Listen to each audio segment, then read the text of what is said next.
ನೋಡಮ್ಮ ಭವಾನಿ, ಈ ವಿಷಯನ ನೀನ್ ಅಥರ್ವನ ಹತ್ರ ಹೇಳೋದ್ ಬೇಡ ಅಂತ ನಾನು ನಿಂಗೆ ಮೊದಲೇ ಹೇಳಿದ್ದೆ.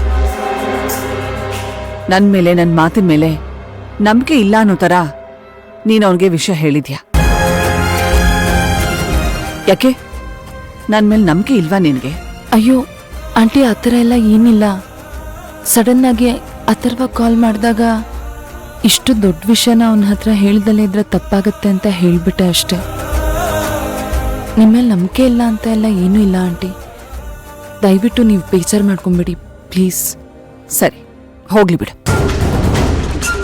ಅಥರ್ವ ಈ ವಿಷಯವಾಗಿ 3-4 ಸಲ ಫೋನ್ ಮಾಡಿ ಡಿಸ್ಕಸ್ ಮಾಡ್ದ. ಸಾರಿ ಅಮ್ಮ, ನಾನು ಭವಾನಿ ಜೊತೆ ಸೇರಿ ತಪ್ಪು ಮಾಡ್ಬಿಟ್ಟೆ ಅಂತ ಬೇಜಾರು ಮಾಡ್ಕೊಳ್ತಾ ಇದ್ದ.